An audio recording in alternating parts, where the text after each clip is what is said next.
খারাপ হয়ে গেছে। যাই হোক, সকলেই সতর্ক থাকুন, সাবধান থাকুন। যেভাবে ধেয়ে আসছে তাতে এইভাবে যদি আর কিছুদিন চলতে থাকে, লাল লাইট ব্যবহার করুন, কারণ লাল লাইটটা ব্যবহার করলে কি আপনার পুরো ঘরটা আপনার গরম লাগবে, গরম। তাদের জনজীবন একেবারে অচল হয়ে পড়বে। প্রিয় দর্শক, হাড় কাঁপানো শীতের যে অবস্থা, আমি আর বলবো না, বলবো এই যে আমার বন্ধু শরীফ ভাই। শরীফ ভাই, শীতের পরিস্থিতি কি?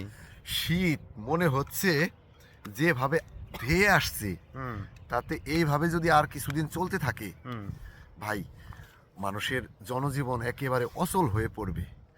তো সবাইকে সাবধানে থাকতে হবে। সাবধানে না থাকলে কিন্তু হঠাৎ করে ঠান্ডা যদি একবার লেগে যায়, তাহলে কিন্তু এই ঠান্ডা 15 দিনেও ঠিক হবে না। আসলে এই শীতের একটা সতর্কবাণী, যে যাদের বাচ্চা আছে, বিশেষ করে যাদের বাচ্চা আছে, তারা একটু সাবধান রাখবেন। আর আমার একটু সাজেস্ট থাকবে যে যাদের ঘরে এই লাইট আছে, সাদা লাইট তারা ব্যবহার করেন, মানে এনার্জি লাইট, ওটা খুলে রেখে লাল লাইট ব্যবহার করুন। কারণ লাল লাইটটা ব্যবহার করলে কি আপনার পুরো ঘরটা এই আলোকিত হবে, প্লাস আপনার গরম লাগবে, গরম তাপমাত্রা বেড়ে যাবে। এতে আপনার বাচ্চা সুস্থ থাকবে, অথবা আপনার দাদা দাদি বা বাবা মা থাকে, বৃদ্ধ বাবা মা, তারা অনেক সুন্দরভাবে থাকতে পারবে এবং ভালোভাবে থাকতে পারবে, আরাম পাবে।